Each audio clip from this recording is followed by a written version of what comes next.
Bismillahirrahmanirrahim. Assalamualaikum warahmatullahi wabarakatuh. Selamat siang, salam sejahtera untuk kita semua. Yang terhormat Ibu Susi Susanti, MPD, selaku Kepala SD Negeri Manyaran 01. Yang saya hormati Bapak Ibu Guru SD Negeri Manyaran 01 yang siang hari ini menjadi peserta diskusi online. Alhamdulillah, puji syukur kita panjatkan karena berkat rahmat-Nya kita masih bisa berkumpul untuk menimba ilmu dari narasumber yang luar biasa. Semoga kita semua diberi kesehatan. Para hadirin, diskusi kali ini mengusung tema budaya disiplin positif. Sebelum memulai acara, perkenankan saya, Dian Puspitasari, selaku moderator pada acara siang hari ini untuk membacakan susunan acara. Acara yang pertama yaitu pembukaan, kedua pembacaan doa, acara ketiga pemaparan materi oleh narasumber sekaligus diskusi dan tanya jawab. Acara terakhir yaitu penutup. Sebelum memasuki acara inti, Bapak Ibu, mari kita berdoa semoga acara siang hari ini berjalan dengan lancar. Berdoa menurut agama dan keyakinan masing-masing. Berdoa dimulai.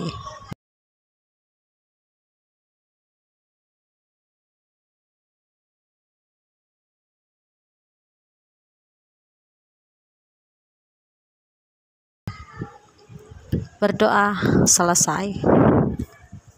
Acara selanjutnya yaitu acara inti.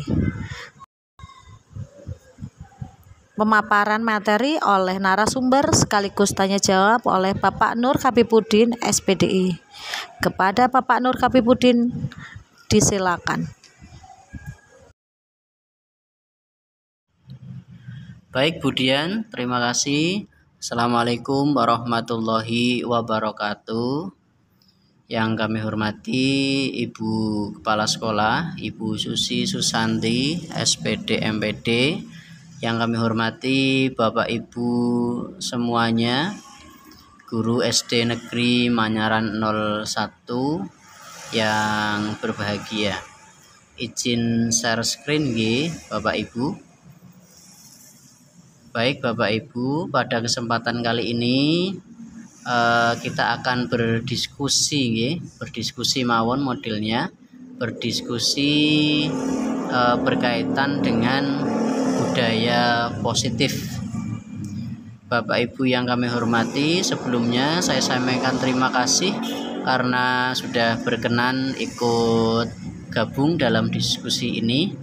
Untuk memenuhi tugas saya sebagai CGP Angkatan 11 di modul 1.4 berkaitan dengan budaya positif. Nanti modelnya diskusi mawon Jadi setelah beberapa menit saya sampaikan materi ini, monggo bisa saling sharing dan nanti juga tidak harus saya yang menjawab nanti siapapun juga boleh untuk saling melengkapi, saling menanggapi agar diskusi ini lebih hidup ngoten Bapak Ibu, berkaitan dengan budaya positif yang saya yakin beberapa mungkin sudah kita laksanakan budaya positif artinya kebiasaan-kebiasaan baik yang kita lakukan terus-menerus sehingga itu menjadi budaya, menjadi kebiasaan yang baik terutama di lingkungan sekolah kita, Hal-hal baik yang sudah kita biasakan. Tentu tujuannya, harapannya ke depan adalah karena kita menjadi seorang guru, menjadi pendidik, maka kedepannya harapannya juga ditiru nggih oleh murid-murid kita, kemudian menjadi budaya yang melekat pada sekolah kita, yakni yang dimaksud adalah budaya positif ya, budaya yang baik. Sebelumnya mohon izin perkenalkan, saya Nur Habibudin, calon guru penggerak angkatan 11. Kemudian ada PP saya atau pengajar praktek nggih, Pak Musrian atau biasa disapa Pak Aan, yang mungkin Bapak Ibu sudah ada yang pernah bertemu dan mungkin ada yang kenal nggih, sudah ada yang kenal juga Pak Aan nggih. Beliau kepala sekolah SD Beringin 02 yang dalam hal ini menjadi PP saya nggih, pengajar praktik. Kemudian ada juga fasilitator beliau yang terhormat Ibu Heni Purwaningsih nggih, dari SMA Negeri 47 Jakarta, yang dalam hal ini tidak bisa gabung dengan kita nggih, belum bisa gabung dengan kita, baik Bu Heni maupun Pak Aan. Jadi ini nanti monggo kita diskusi saja, mengalir nggih, pokoknya diskusi saja. Bukan berarti saya yang menyampaikan, saya yang paling tahu enggak nggih.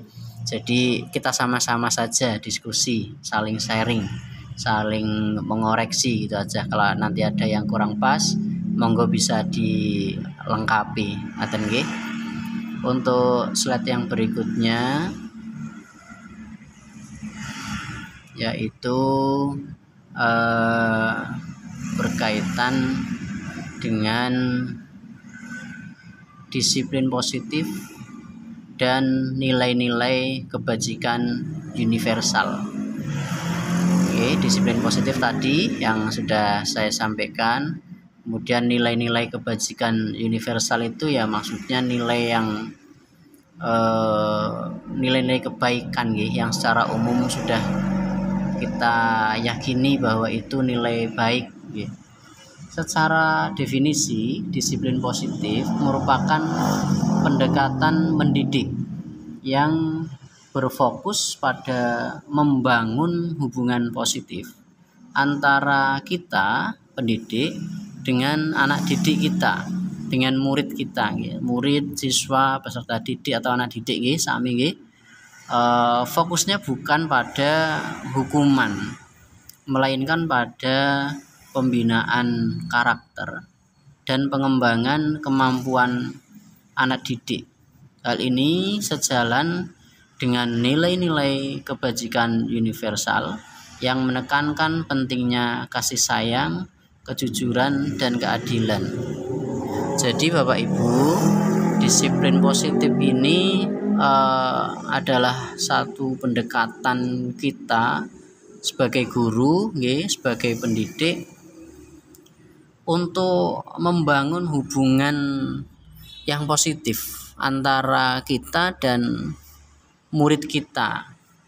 Jadi bukan lagi fokus pada hukuman, misalnya ada sesuatu yang kurang pas, sesuatu yang dianggap melanggar, tidak sesuai dengan aturan, tidak kemudian kita langsung fokus pada hukumannya apa, tapi ada pendekatan-pendekatan yang kemudian nanti bisa menjadi suatu kebiasaan dan menjadi budaya yang positif, menjadi kedisiplinan yang positif, begitu nggih. Sedangkan nilai-nilai kebajikan universal maksudnya adalah nilai-nilai yang secara umum sudah kita yakini bahwa itu adalah nilai kebaikan, nilai kebajikan.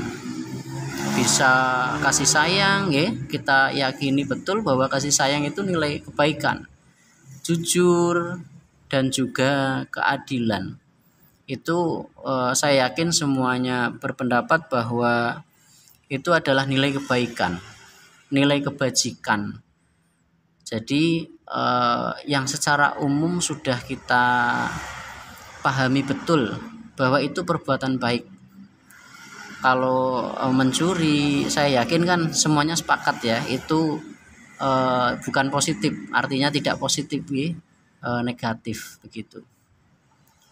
Berikutnya berkaitan dengan teori kontrol. Menurut William Glasser menyatakan bahwa manusia memiliki kebutuhan dasar yang kemudian mampu mendorong orang itu berbuat sesuatu. Kebutuhan ini meliputi kebutuhan akan kasih sayang, kekuasaan, kebebasan, dan kesenangan. Berkaitan dengan 5 kebutuhan dasar manusia ini nanti di slide berikutnya insya Allah ada nggih. Maka berdasarkan teori ini manusia itu dalam berperilaku tidak hanya dipicu oleh stimulus eksternal, tapi juga bisa dari kebutuhan internalnya. Stimulus respon bahwa model ini menganggap perilaku manusia adalah reaksi terhadap stimulus dari luar atau stimulus eksternalnya. Kemudian kita bergeser ke teori kontrol yang menganggap bahwa model ini menekankan bahwa perilaku manusia itu didorong oleh kebutuhan dari internalnya. Nah, kemudian timbul pertanyaan, bagaimana seseorang bisa berubah dari paradigma stimulus respon kepada pendekatan teori kontrol. Ini yang harus kita upayakan ya. Menurut Stephen mengatakan bahwa bila kita ingin membuat kemajuan perlahan-lahan atau sedikit-sedikit, maka ubahlah sikap atau perilaku kita. Ya. Jadi dari diri kita dulu, bukan kita ingin membuat kemajuan tapi kita merubahnya orang lain. Tapi yang perlu dirubah adalah sikap dan perilaku kita dulu. Ya. Namun bila ingin memperbaiki cara-cara utama dari kita, maka kita perlu mengubah kerangka. Bagaimana kita berpikir tentang manusia, kemudian kita harus merubah paradigma kita, skema pemahaman dan penjelasan aspek-aspek tertentu tentang realitas. Oke, jadi kembali lagi adalah harus dimulai dulu dari diri kita. Bukan kita ingin merubah orang lain, tapi rubahlah dulu kita dari diri kita dulu. Kita rubah sikap kita rubah perilaku kita, termasuk juga cara berpikir kita itu harus kita rubah dulu gitu nggih. Tidak kemudian kita ingin merubah orang lain, itu enggak. Jadi harus dari diri kita dulu. Menurut teori stimulus respon bahwa realitas atau kebutuhan itu kita semua itu sama. Tapi kita harus bergeser ke teori kontrol nggih, bahwa realitas atau kebutuhan kita itu berbeda-beda. Katakan saja kebutuhan jasmani kita. Mungkin porsi makan kita itu tentu akan berbeda dengan porsi makan orang lain, dengan teman kita, katakan begitu. Dengan anak kita, dengan suami, dengan istri kita, dengan orang tua kita pasti berbeda. Maka tidak bisa kemudian kita katakan sama. Kemudian berikutnya semua orang itu melihat hal yang sama. Padahal kalau menurut teori kontrol itu menyebutkan bahwa setiap orang itu memiliki gambaran yang berbeda. Katakan saja angka 6 ya. Angka 6 bisa saja orang yang melihatnya dari sisi yang berbeda, maka akan mempunyai gambaran yang berbeda pula. Angka 6 bagi sebagian orang, tapi sebagian orang yang lain bisa saja melihat itu adalah angka 9. Atau mungkin ada orang yang melihat dari sudut yang lain, maka akan mempunyai gambaran yang berbeda lagi. Kemudian kita mencoba mengubah orang agar berpandangan sama dengan kita, itu juga tidak bisa. menurut teori kontrol bahwa kita berusaha memahami pandangan orang lain. Ya, jadi yang kita usahakan untuk bisa memandangi pandangan orang lain. Jangan kemudian kita menganggap semua orang punya pandangan yang sama dengan kita, tidak. Kemudian kalau menurut stimulus respon itu perilaku buruk dilihat sebagai suatu kesalahan. Kita harus mulai kemudian pindah ke teori kontrol bahwa semua perilaku pasti mempunyai tujuan, punya alasan. Itu tadi ya, kembali ke dasarnya adalah 5 dasar kebutuhan manusia. Jadi nggak boleh setiap ada perilaku yang keliru kemudian kita langsung menjas gitu, nggih, salah gitu. Enggak. Pasti punya tujuan, punya alasan. Orang lain bisa mengontrol saya. Teori kontrol mengatakan bahwa hanya Anda, hanya kita yang bisa mengontrol diri kita. Saya bisa mengontrol orang lain. Nah, kita tidak bisa mengontrol orang lain. Yang kita kontrol itu ya diri kita dulu. Ya. Kemudian stimulus respon mengatakan pemaksaan ada pada saat bujukan gagal gitu. Tapi teori kontrol mengatakan kolaborasi dan konsensus menciptakan pilihan-pilihan baru. Kemudian model berpikir menang kalah seharusnya adalah model berpikir kita menang-menang. Artinya apapun yang kita lakukan mestinya tidak merugikan siapapun. Tidak merugikan kita, ya tidak merugikan orang lain juga, ya. Apalagi orang lain. Oke, mari coba kita bergeser ke teori kontrol. Berikutnya berkaitan dengan penerapan disiplin positif dan hubungannya dengan motivasi perilaku, bahwa penerapan disiplin positif dalam pendidikan itu ternyata dapat membantu membangun motivasi intrinsik pada anak didik atau murid dengan menciptakan lingkungan yang aman, yang nyaman, yang mendukung dan penuh kasih sayang, maka anak didik akan berkembang secara optimal. Ada beberapa motivasi yang mungkin melatar belakangi orang atau anak didik kita melakukan sesuatu. Ada juga motivasi intrinsik, yaitu mereka melakukan sesuatu itu karena terdorong dari dalam dirinya, rasa ingin tahu, ya, kemudian rasa puas dan lain-lain. Kemudian ada juga motivasi ekstrinsik. Jadi orang melakukan sesuatu karena terdorong oleh penghargaan, karena ada hukuman atau faktor eksternal lainnya. Dan juga ada motivasi sosial. Bisa saja orang berperilaku itu karena terdorong sosial. Berikutnya hukuman, konsekuensi, dan restitusi. Kita berbicara 3 hal ini perbedaannya, ya. Hukuman itu sumbernya pihak yang berwenang, sedangkan konsekuensi sumbernya adalah tindakan itu sendiri. Tapi kalau restitusi sumbernya adalah tuntutan keadilan. Jadi kalau ada permasalahan itu harus benar-benar diselesaikan dengan asas keadilan. Tidak sewenang-wenang memberi hukuman dan tidak hanya karena kesalahan itu sendiri. Sedangkan tujuannya kalau hukuman itu untuk efek jera, ya, lebih banyaknya seperti itu, dan pemeliharaan ketertiban. Tapi kalau konsekuensi tujuannya adalah belajar dari kesalahan dan juga dengan tujuan untuk menumbuhkan tanggung jawab. Sedangkan restitusi adalah tujuannya untuk memperbaiki kesalahan atau kerusakan.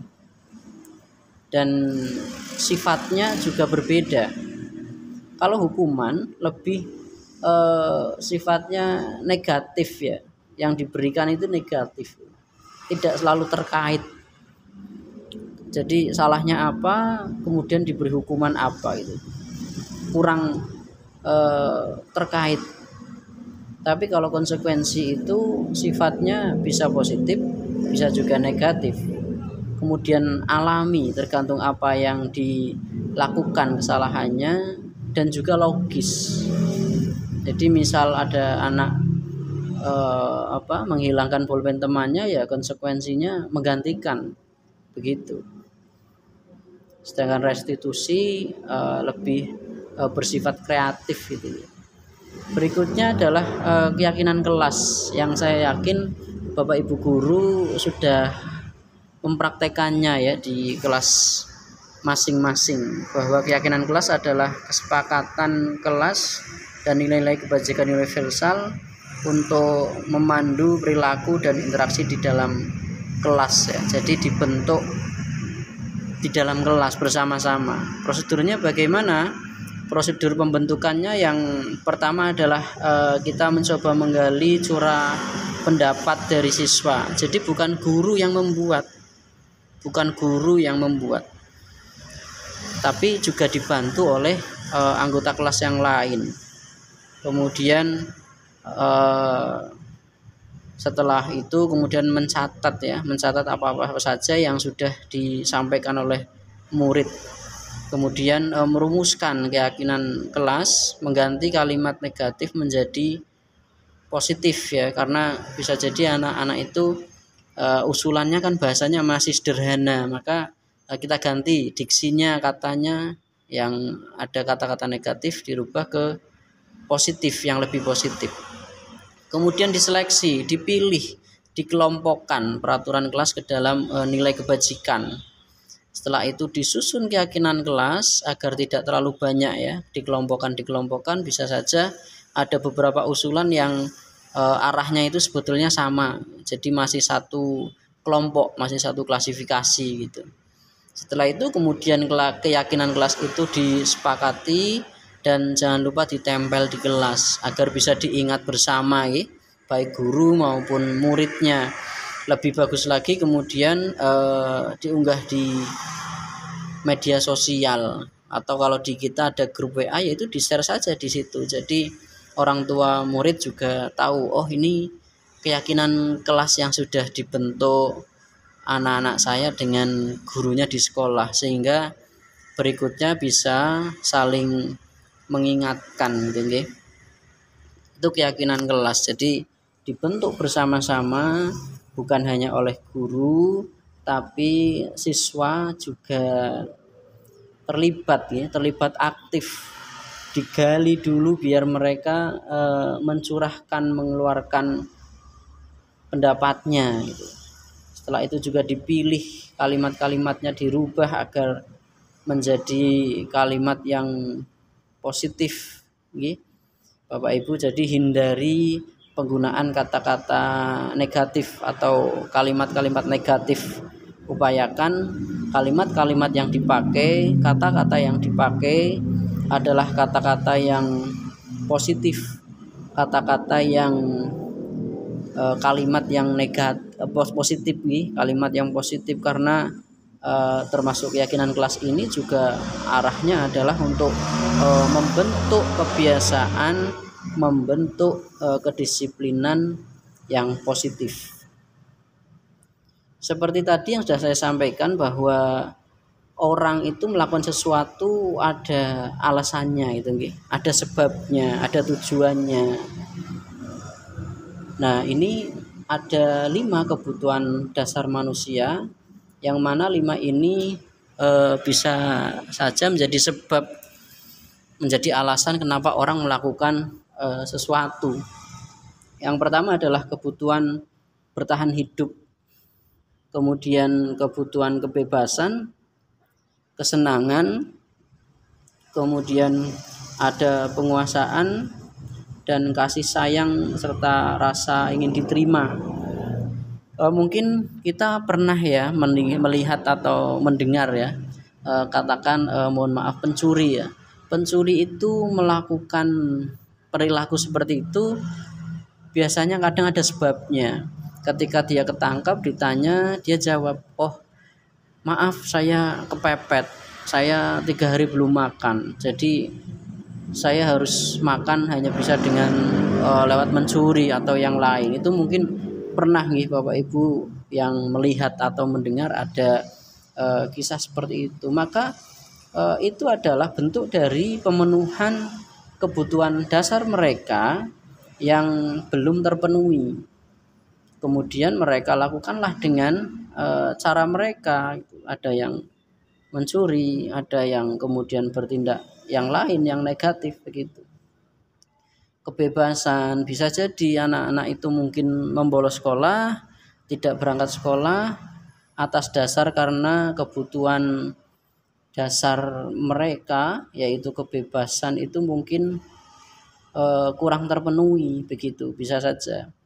Atau mungkin kebutuhan dasar lainnya seperti kesenangan ya, atau mungkin penguasaan karena dia ingin menguasai, ingin berkuasa, atau juga karena kebutuhan kasih sayang dan rasa ingin diterima begitu nggih. Jadi tidak bisa tahu-tahu tidak patut ketika ada perbuatan yang kurang pas dari murid-murid kita, kemudian kita langsung menjas itu salah.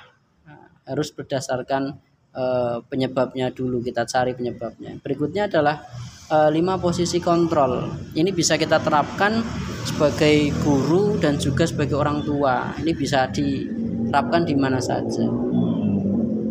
Ada manajer, pemantau, teman, kemudian penghukum, dan juga pembuat merasa bersalah ya.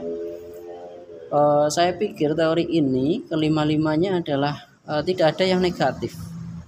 Tidak ada yang negatif. Tinggal bagaimana kita memposisikan diri pada saat-saat tertentu, pada kondisi-kondisi tertentu.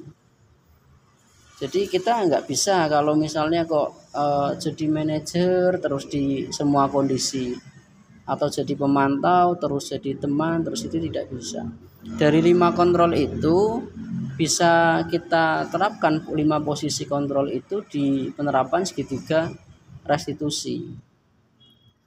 Ada menstabilkan identitas, validasi tindakan, dan menanyakan keyakinan. Jadi makanya bentuknya ini segitiga. Jadi ini muter terus.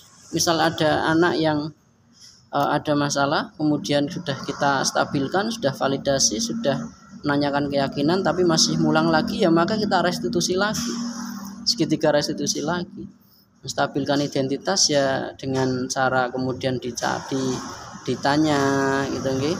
Kenapa melakukan itu, alasannya apa, kenapa, ya untungnya kamu tidak berbuat lebih dari itu. Kemudian validasi tindakan, menanyakan dan menyampaikan bahwa tindakan itu salah, tindakan itu mestinya jangan dilakukan. Ya, validasi tindakan, kita memberitahu bahwa itu adalah tindakan yang salah, tindakan yang kurang pas begitu. Sedangkan menanyakan keyakinan adalah kita hubungkan dengan keyakinan kelas yang sudah dibuat bersama. Oke, kalau kamu melakukan itu berarti menyalahi keyakinan kelas kita. Tidak. Keyakinan kelas apa yang sudah kamu langgar, misalnya begitu. Misalnya berkelahi, keyakinan kelas yang dilanggar adalah saling menghormati begitu.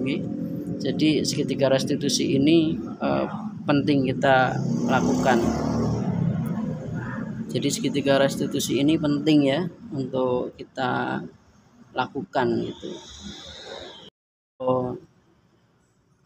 Jadi kalau ada anak yang berbuat salah, berkelahi ataupun yang lain, jangan langsung kita salahkan ya, tapi kita coba terapkan segitiga restitusi ini ya.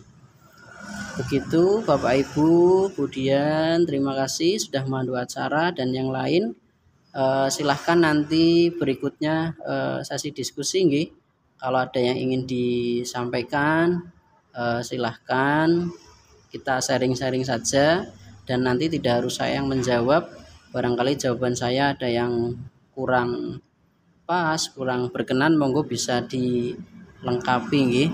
Jadi diskusi saja modelnya, nanti monggo Budian berapa pertanyaan nanti bisa dipandu nggih, gitu nggih. Kemudian monggo nanti siapa yang ingin bertanya dulu Bu, monggo.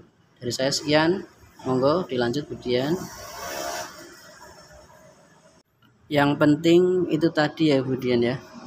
Iya, jadi ya nanti silahkan monggo yang mau bertanya, berdiskusi, sharing pengalamannya mungkin bisa disampaikan di sini. Nggih. Oh iya, terima kasih, itu nanti dipandu nggih Budian. Itu sudah ada yang angkat tangan, itu Pak Amir dan Pak Kosim. Nanti silahkan dipandu nanti siapa duluan dan nanti kita sharing saja. Begitu nggih Budian. Di sesi tanya jawab, kami membuka 3 penanya. Silahkan diklik tombol raise hand di layar Bapak Ibu. Baik, silahkan Pak Amir dan Pak Kosim.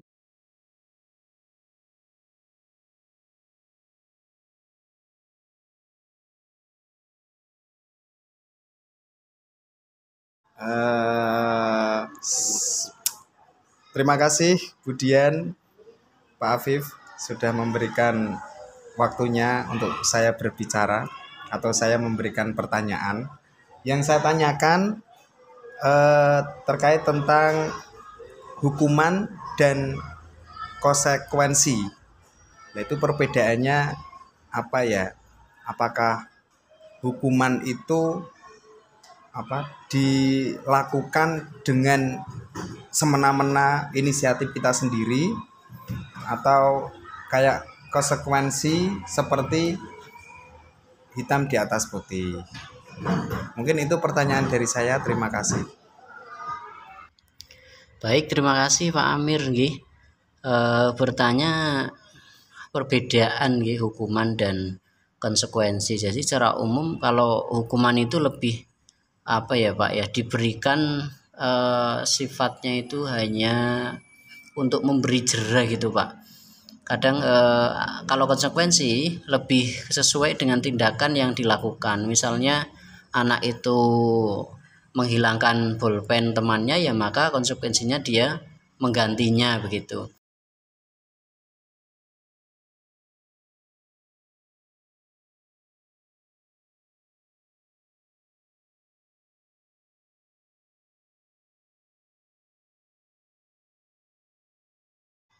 Nggih, maaf Pak Amir, tadi tanggapannya kok nggak ada suaranya nggih. Intinya begitu nggih Pak Amir nggih.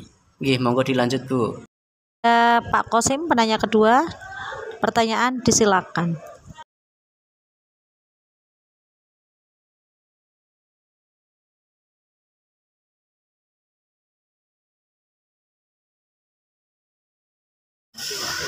Baik, terima kasih Budian atas waktunya. Ya, yang ingin saya tanyakan tadi juga menyinggung dari pertanyaan Pak Amir kaitannya dengan konsekuensi dan hukuman. Ya, tadi sudah dijelaskan juga tentang segitiga restitusi oleh Pak Habib. Jadi yang ingin saya tanyakan, ya seharusnya kan sekolah harus mempunyai tata tertib, ya tata tertib terlebih dahulu sebelum nanti turun ke keyakinan kelas, ya. Jadi kita sebagai guru harus mengacu tata tertib supaya apa, nanti ketika penerapannya tidak bingung, ya. Jadi misalkan contoh, saat upacara anak ada yang tidak menggunakan atribut atau atributnya kurang lengkap. Nah, ini kita sebagai guru bingung ini mau dikasih hukuman apa. Nah, itu harusnya kita dasarnya adalah mengacu pada tata tertib sekolah. Jadi misal anak tidak menggunakan atribut atau atributnya kurang lengkap, konsekuensinya apa, seperti itu. Nah, itu nanti dari tata tertib baru turun ke keyakinan kelas. Jadi Bapak Ibu guru ketika penerapan, ketika memberikan hukuman atau konsekuensi ada dasarnya. Seperti itu, mungkin itu pertanyaan dari saya. Terima kasih Pak Apip dan Bu Dian. Terima kasih pertanyaannya Pak Kosim. Silahkan kepada Pak Apip untuk menjawab. Terima kasih pertanyaannya Pak Kosim. Silahkan kepada Pak Apip untuk menjawab. Baik Bu Dian, terima kasih. Maaf tadi unmute ternyata nggih. Terima kasih juga Pak Kosim yang sudah berbagi sharing nggih, berkaitan dengan masih bicara soal konsekuensi dan hukuman, bahwa itu harus ada dulu cara jelas tata tertib dari sekolah, baru kemudian turunlah sampai ke bawah, kemudian di kelas-kelas itu membuat semacam keyakinan kelas begitu nggih. Nggih, betul sekali Pak Kosim. Dan kebetulan di sekolah kita alhamdulillah sudah ada ya, ada beberapa di beberapa titik, beberapa sudut itu sudah terpampang tata tertib kita ya, tata tertib sekolah, termasuk bagaimana tata tertib guru, bagaimana tata tertib untuk siswa ya. Jadi sudah ada, tinggal memang yang perlu penebalan di kita adalah di bagaimana penerapannya begitu Pak. Jadi intinya masih sama nggih, konsekuensi itu ya berarti memberikan sanksi, memberikan sesuatu tapi sesuai dengan tindakannya. Kita tidak boleh sewena-wena ya, seenaknya kita sendiri memberi hukuman, tapi tidak nggih. Jadi betul sekali ada tata tertib yang perlu disepakati bersama, kemudian tidak hanya itu tapi juga dipasang, disosialisasikan agar bisa menjadi pengingat bersama, baik itu tata tertib untuk siswa dan juga untuk guru. Jadi berjalannya kegiatan kita di sekolah tentu kemudian ada tata tertib yang menjadi batasan-batasan gitu nggih, menjadi rem bagi kita agar kemudian tata tertib itu bisa berjalan, bisa dijalankan bersama-sama, sehingga lewat itulah budaya positif atau disiplin positif kemudian bisa tumbuh dengan masing-masing dari kita adalah menjalankan, menaati dan mengejawantahkan tata tertib yang sudah ada di lingkungan sekolah kita. Semuanya, memang harus semuanya. Semua warga sekolah harus sama-sama. Harus sama-sama benar-benar menjunjung tinggi dan menerapkan betul, mematuhi betul, menaati betul apa-apa yang sudah disepakati menjadi tata tertib kita bersama. Jadi enggak terus kita memberi hukuman dengan seenaknya kita gitu nggih. Enggak ikut upacara atau tidak lengkap atributnya kita beri hukuman apa gitu yang tidak sesuai, yang kita hanya sementara selama ini kadang kita hanya berlandaskan efek jera gitu nggih. Biar enggak mengulangi lagi, harus dikasih sesuatu yang membuat dia itu jera bagi siswa yang melanggar gitu, tidak mengulangi lagi. Tapi kan ternyata tidak sebatas itu, ada beberapa hal yang memang tetap harus kita perhatikan nggih dalam inginan kita, keharapan kita agar tata tertib itu bisa berjalan itu ya itu tadi, terutama dari diri kita dulu nggih Bapak Ibu. Dari diri kita dulu harus bisa membiasakan taat terhadap aturan. Nah, karena kita memberi contoh nih, memberi contoh disiplin positif, memberi contoh budaya positif pada anak didik kita, pada murid-murid kita. Jadi ini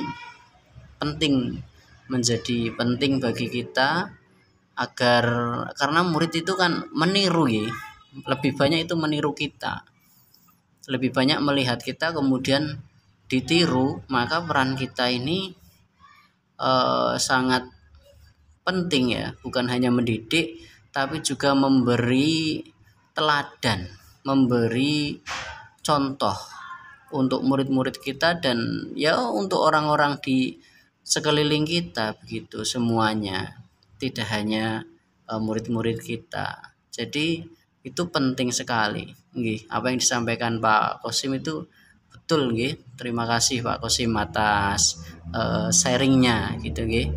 Monggo mungkin bisa dilanjutkan nggih Budian. Terima kasih kepada Pak Habib untuk menjawab pertanyaan dari Pak Kosim. Semoga pertanyaan dari Pak Kosim sudah terjawab ya Pak ya. Kita masih menunggu satu penanya lagi nggih. Barangkali ada Bapak atau Ibu yang mau bertanya, saya persilahkan.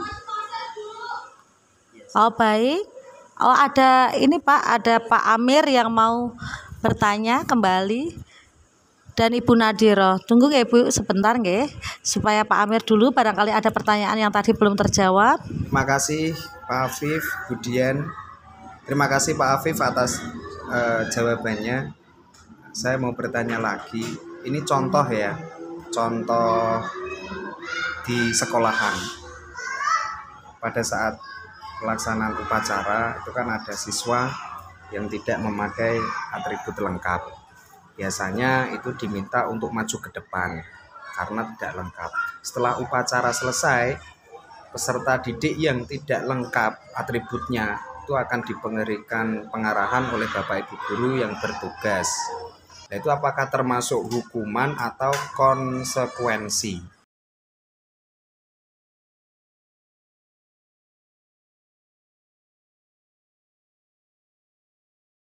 Assalamualaikum Budian.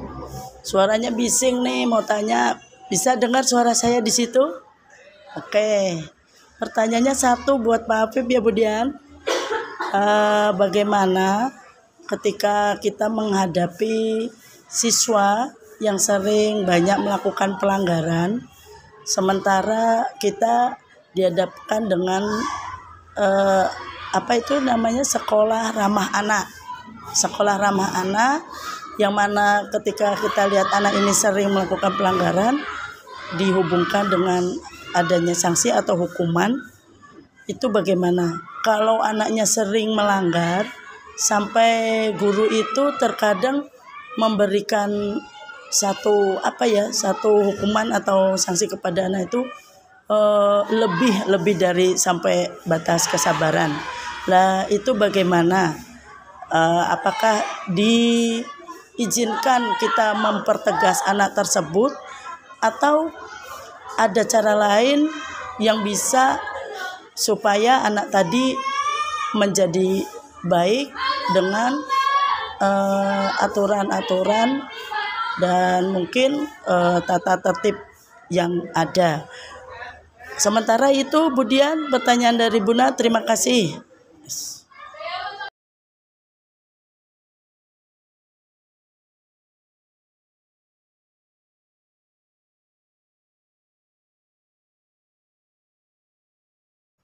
Oh nggih, Budian, terima kasih Pak Amir dan Bu Nadiro Hatinggi.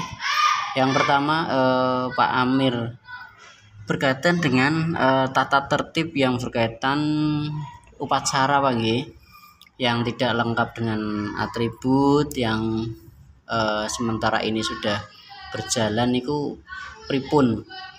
Jadi di sekolah kita itu yang tidak pakai atribut lengkap, kemudian ada barisan sendiri di depan gitu nggih, tidak dengan teman-temannya. Itu termasuk hukuman atau konsekuensi. Menurut saya apa yang sudah kita lakukan itu sudah bagian dari konsekuensi Pak. Oke, jadi karena mereka ada yang tidak pakai atribut lengkap, maka kemudian konsekuensinya adalah mereka buat barisan sendiri, tidak disamakan dengan barisan-barisan yang atributnya lengkap. Apalagi setelah itu ada tambahan, setelah upacara selesai ada tambahan diberi pengarahan lanjut ya, diberi penjelasan lagi. Jadi itu sudah sesuai menurut saya Pak Amir ya. sudah sesuai. Itu artinya konsekuensi, bukan hukuman. Kalau hukuman itu misalnya melanggarnya tidak pakai atribut, tapi hukumannya adalah bersih-bersih kamar mandi atau lari-lari di lapangan berapa kali, itu nggih.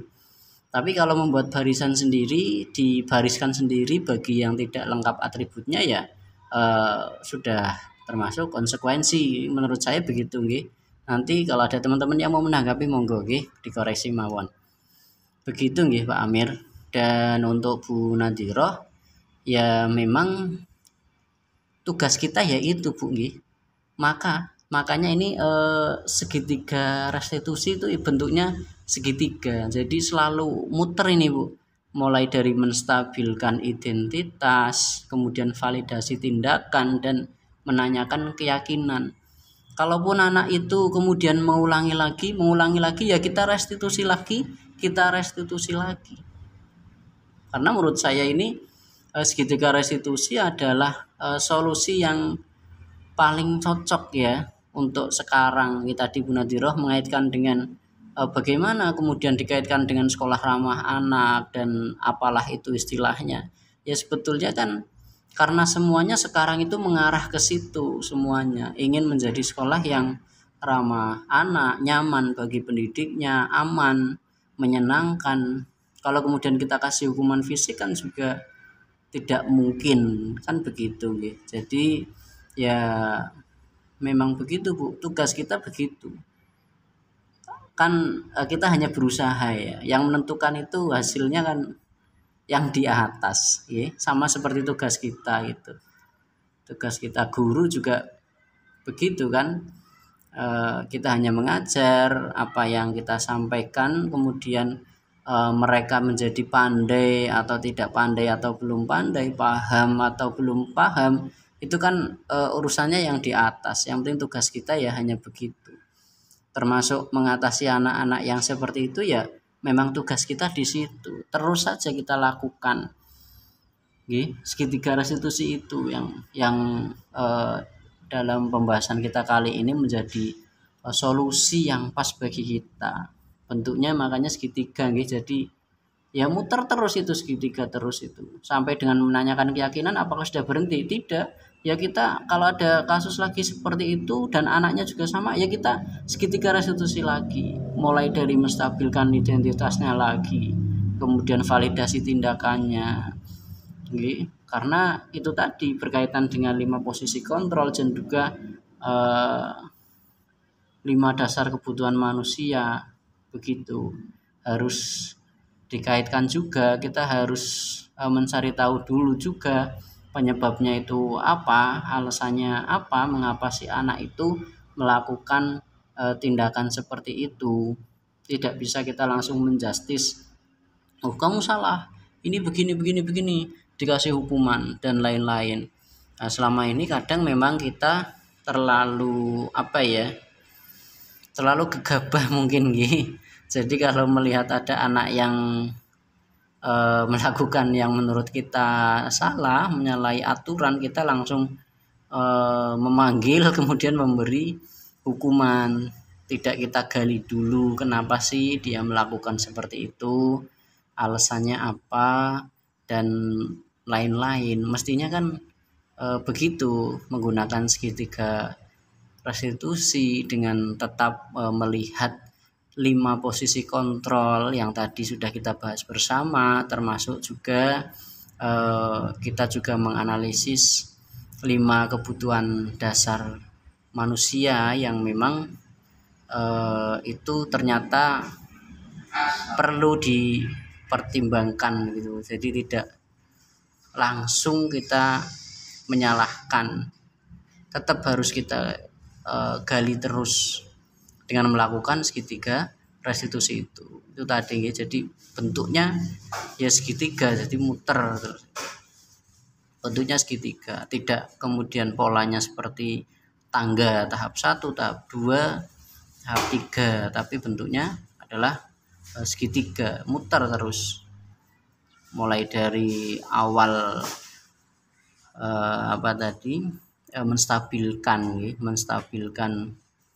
identitas, kemudian kita validasi tindakan dulu, apa yang dilakukan itu punya alasan apa, penyebabnya apa, kemudian menanyakan keyakinan kelas, keyakinan apa sih yang sudah kita sepakati, dan kalau kamu melakukan seperti ini berarti apa keyakinan kelas yang sudah dilanggar. Dan pada akhirnya nanti adalah kita bersama-sama membantu anak, menggali anak untuk bisa memperbaiki kesalahan yang sudah diperbuat.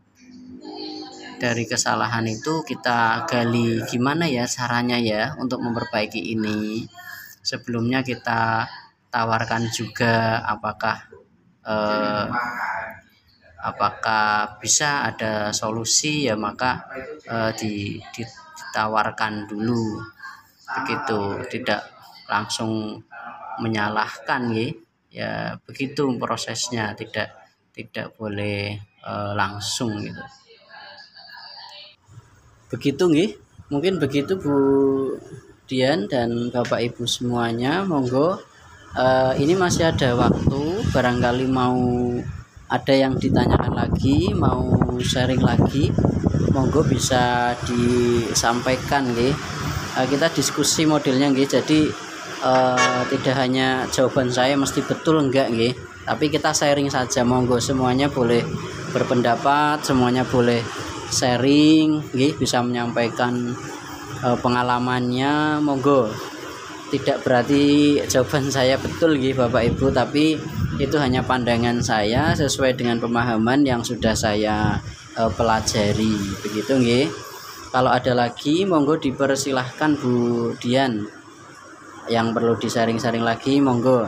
Tapi jika tidak ada lagi monggo nanti Bu Dian tutup dari saya sekian, terima kasih. Jika ada salahnya, ada kurangnya, mohon maaf yang sebesar-besarnya. Terima kasih Pak Amir, Pak Kosim, Bu Nadiroh yang sudah ikut berbagi di sini pengalaman-pengalamannya. Mudah-mudahan bisa menambah khazanah keilmuan kita sehingga kita semakin mantap dalam menjalankan tugas kita sebagai guru. Begitu Bu Dian.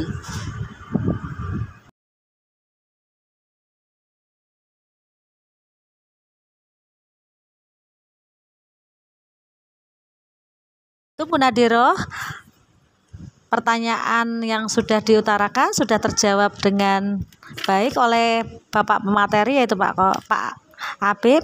Apakah sudah puas dengan jawabannya? Alhamdulillah. Jika sudah, kita sudah akhiri saja Pak Habib karena waktunya juga sudah siang. Bapak Ibu yang berbahagia, alhamdulillah rangkaian acara diskusi kali ini sudah terlaksana dengan baik.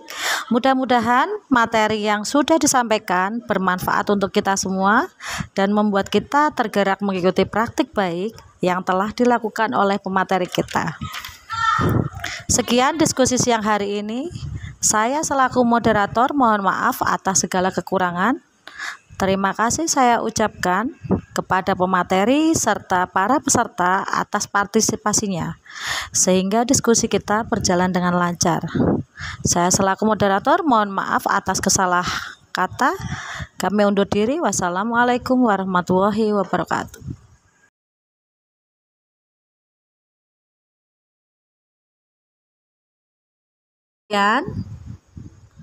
Mari kita berikan aplaus atau tepuk tangan untuk pemateri kita siang hari ini. Silakan mengeklik di layar Anda, ada tulisan raise hand. Silakan memencet atau klik tanda emoticon, jempol atau tos seperti itu, seperti yang Pak Apip lakukan. Boleh memberi apresiasi kepada Bapak Apip. Ya, terima kasih atas bunga yang diberikan. Jempol dari Bu Purwati. Ada lagi. Oh, dari Pak Kosim. Kenapa Pak Kosim? Karena acara kita sudah selesai ya, besok kita lanjutkan kembali ya. Terima kasih untuk Bu Nadora atas jempolnya.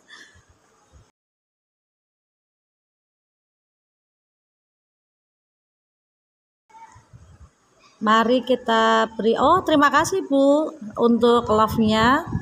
Alhamdulillah berarti acara siang hari ini memberi kesan yang baik buat kita semua. Terima kasih Pak Udin.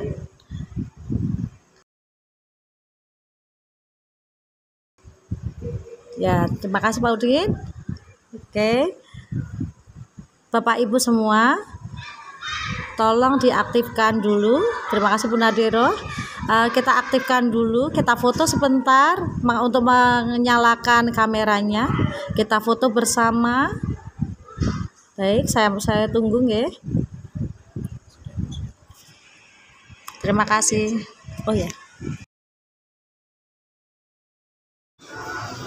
Baik Bu Dian, terima kasih Bu Dian yang sudah memandu acara kita hari ini, dan alhamdulillah sudah berjalan dengan lancar.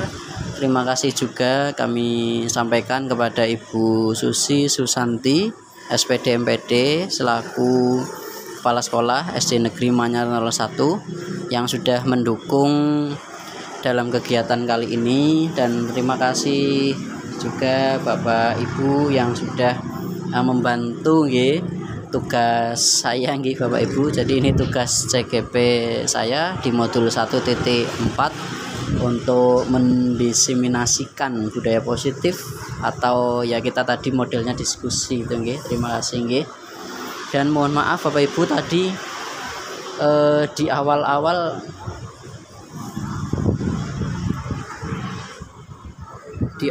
tadi sih nyala nggih kameranya, tapi ini di akhir-akhir kok malah tidak kelihatan wajah saya. Mungkin koneksi internetnya nggih. Jadi saya pribadi mengucapkan mohon maaf yang sebesar-besarnya nggih Bapak Ibu. Nggih, monggo yang bisa on cam bisa aktif, kita ambil gambar dulu. Nggih, ada sarang heo, ada fish, ada L literasi nggih. Oke, 1 2 3.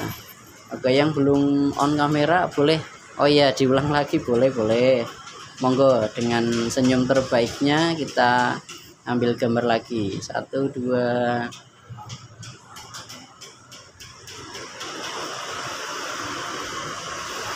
3. Nggih. Terima kasih banyak nggih Bapak Ibu. Alhamdulillah semuanya di kamera terlihat cerah-cerah semua, terlihat bahagia semua. Alhamdulillah. Dan kalau ada salah, kalau ada kekeliruan yang tadi saya sampaikan, mohon maaf yang sebesar-besarnya ya. Oke. 1 2 ya. Oke, 1 2 3. Oke. Terima kasih nggih Bapak Ibu nggih, benar-benar saya terima kasih banyak sudah dibantu segala sesuatunya. Kita sama-sama belajar nggih Bapak Ibu. Intinya saya tidak menggurui panjenengan. Nggih, saya tidak menggurui panjenengan, tapi justru saya banyak belajar dari Bapak Ibu semua, termasuk dari kegiatan ini. Dan sekali lagi saya ucapkan terima kasih yang sebanyak-banyaknya, dan mungkin untuk kegiatan-kegiatan berikutnya juga kami mohon nggih. Oke, 1 2 3. 1 2 3. Mohon nanti dibantu nggih Bapak Ibu untuk kegiatan-kegiatan berikutnya. Dan terima kasih atas bimbingannya, atas supportnya selama ini. Benar-benar saya mengucapkan terima kasih. Bahkan ini sampai sore nggih, yang mestinya jenengan ada kegiatan masing-masing, tapi jenengan masih berkenan untuk ikut gabung di diskusi siang hari ini nggih. Terima kasih banyak, benar-benar saya sampaikan terima kasih banyak. Begitu nggih Bapak Ibu, monggo nggih sudah ditutup. Yang ada keperluan lain monggo dipersilahkan untuk bisa keluar dari Meet. Dari saya sekian, terima kasih. Nggih, assalamualaikum warahmatullahi wabarakatuh. Nggih, monggo yang mau foto, mau ambil screenshot silahkan, yang mau keluar juga silahkan. Terima kasih. Nggih, acara ini sudah selesai. Terima kasih Bapak Ibu. Nggih, monggo yang mau keluar nggih. Nggih, terima kasih.